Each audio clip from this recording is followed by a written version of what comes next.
Today's show is brought to you by a former guest, Helix TCS, one of the largest publicly traded non-plant touching cannabis companies in the world, trading on the OTC under ticker symbol HLIX. Their portfolio of industry-leading technology, compliance, and security companies is designed to scale internationally to capitalize on the inevitable proliferation of legal cannabis without the risk and limitations of being a cannabis producer. Record Q2 earnings, driven by their market share leading seed-to-sale tracking software, has positioned Helix TCS as one of the most exciting ancillary companies in the cannabis industry. To learn more about Helix TCS, trading under ticker HLIX, go to helixtcs.com or listen to Raising Cannabis Capital, episode 96. We definitely have positioned our company as one that is reinventing or renovating the retail experience to be closer to shopping in the comfort of your own home with all the information at your fingertips. And the sort of revolutionary part of this is that it's not a purely digital experience where you just get sucked into a screen, because the actual physical products are the buttons and the levers that you pull and push to trigger the interface. From MJBulls Media, it's the Raising Cannabis Capital Show. I'm Dan Humiston, and on today's show, how this company's proprietary dispensary technology could ultimately change the way we shop at all retail stores.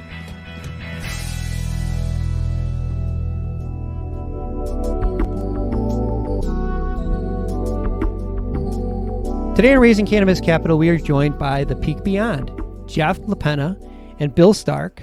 Guys, welcome to the show. Yeah, thanks. Happy to be here. Thanks for having us. I'm glad to have both of you guys here, and I have to come clean. I completely misunderstood your company. Completely missed it. Every time I do a show, I spend a few hours trying to learn about the company, so it seems like I know what I'm talking about, even though sometimes I don't. And one mistake that I make all the time is I assume I know what the company does before I really do. And I did it again with your company. I started off thinking that you were like a menu board company. As I'm reading your website, and a lot of words that don't make sense. So I'm like, wait a minute, you got to start over. And I start over and I discovered, oh my God, you are so much more than a menu board company. So let me start off by apologizing. I'm so excited for the listeners to hear what you actually do. Jeff, pretend we are customers at a dispensary. Explain to us how to use your smart displays. Yeah, absolutely. Our displays work with a kind of tangible element. We're different than menu boards in the fact that we encourage customers to actually interact with products as a way to learn about them. So if you walk up to one of our displays, you'll see some featured products on a shelf next to a digital display. And a customer can pick up one of those products from the featured shelf, put it down next to the digital display, which then pulls up information about that product. So if I'm a customer who's really interested in products that are going to help me relax, this is one way for me to discover those products while they're out in front of me. For anyone that's been in a dispensary before, you know that this is a little bit different than the standard shopping model inside of a dispensary, which is exactly what we're trying to improve upon. To me, that's great, because I hate it when the clerk comes up to me and wants to talk. I mean, I want to do this by myself. So when I saw this, I was like, yeah, of course, this makes so much sense. You free up the dispensary's bud tenders so that they can do other things. Customer interaction has to increase, because now I can say, oh, what about this product? What does that do? I mean, the benefits of the dispensaries are just obvious. This has the potential of revolutionizing sort of the retail experience, bringing back to life the brick and mortar retail operation. Yeah, it definitely does. And we definitely have positioned our company as one that is reinventing or renovating the retail experience to be closer to shopping in the comfort of your own home with all the information at your fingertips. And the sort of revolutionary part of this is that it's not a purely digital experience where you just get sucked into a screen, because the actual physical products are the buttons and the levers that you pull and push to trigger the interface. We're really creating an interesting and valuable alchemy between the tangibility of products in a retail environment and a digital interface where they're completely connected and blended in a way that really enhances the consumer experience. If all these customers are moving products and watching what happens. That information is so valuable to the dispensary, but more importantly, the brand. Yeah, industry-wide value as well. There's a lot of transactional data in the cannabis industry, a lot of reporting happening. There's not as much reporting around how people are shopping. And so because we have this digital interface in stores that people use to learn about products, submit orders, we are one of the only companies able to collect that consumer behavior data. So we're able to see what a customer looks at before they make a purchase, or which products they are comparing before they make a purchase. Do they watch a video, and how effective is that video in driving that purchase? And so all of this data is extremely valuable, yes, to those dispensaries, those brands, and industry-wide to kind of get a better understanding of the consumer. So the brands provide you with the information about their products. When I scan the product, the brand's information comes up. And then from there, I get an opportunity to interact with this information, almost like their website. Is that how it would work? Yeah, and we also have other content partners. A lot of the time, the content does come straight from the brand if we're featuring that brand. For the brands, it's a great opportunity to build their relationship with their consumers instead of relying on a bud tender or a consultant in the store. The brands can know, in this case, that exactly the information that they want to get to the consumer is reaching the consumer. You put together a video and you can tell them, hey, everyone's dropping off at 32 seconds. All right, I need to change something because something at 32 seconds is making these customers drop off my video. That kind of information is invaluable because you can use that in everything you're doing. Absolutely, yeah. Oh my gosh. I want to take a quick break to thank you for listening to today's show. As the leading cannabis podcast network, we're constantly adding new cannabis podcasts to support our industry's growth. And that's why we're so excited to announce our newest podcast, the Cannabis Breakout, which premieres October 18th. The show is about the thousands of Americans who remain in prison for violating cannabis laws that have long since been overturned. The Cannabis Breakout gives cannabis political prisoners a voice. If you're a former cannabis prisoner or have a loved one who is a cannabis prisoner, we want to share your story. Please go to MJBulls.com and sign up to be a guest.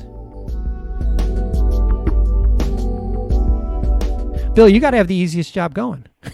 This thing's going to sell itself. Explain the business model, Bill. Tell us, how do you charge dispensaries? How do you charge brands? Can you sell the data? What we do is we have a typical software as a service model. The brands and dispensaries are charged per display, which scales quickly for affordability.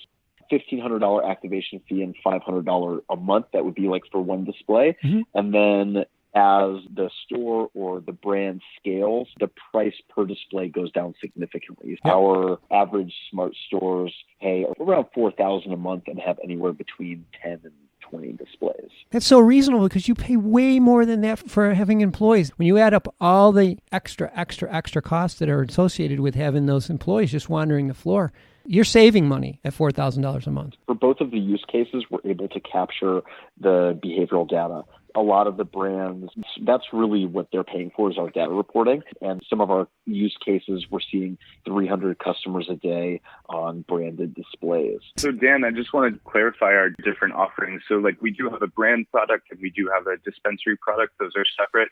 But really the main thing that our company is focusing on is kind of revolutionizing the dispensary model. And so what that looks like on our side is that we are working with a lot of dispensaries who are new build-outs and they want to transform the entirety of their store. So they're building their entire store around these displays with between 10 and we're about to launch a store with 34 of these displays.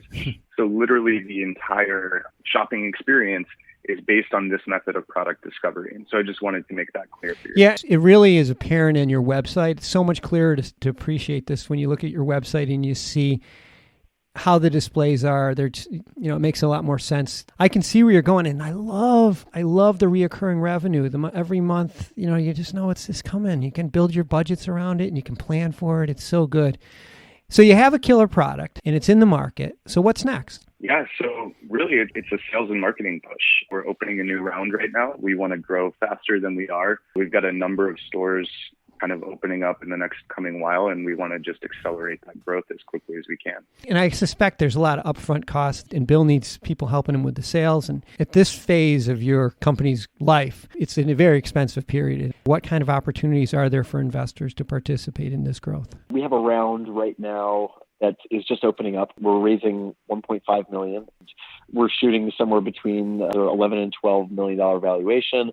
And we're talking to mostly VC and private equity funds, as well as angel investors. That's mostly what our audience is. So I think this is one of those deals where, again, it's a non-plant touching investment. So that opens the door for a lot of institutional investors who are starting to come in. I think this is a really good opportunity. We've been speaking with Jeff and Bill from The Peak Beyond, and we'll have all their contact information and investor information on the MJBulls website. Guys, this is a good one. I don't think it's going to be open for very long. Good luck with this. Thanks so much. Thank you. Today's show was made possible by the generous support of our sponsors, like Alt36, the country's premier blockchain payment processing platform that's providing dispensaries and its customers with a safe and secure payment option other than cash. To learn more, go to alt36.com. Today's podcast was produced by MJBulls Media, the industry's premier cannabis podcast network, with original music produced in part by Jamie Humiston. I'm Dan Humiston, and you've been listening to the Raising Cannabis Capital podcast.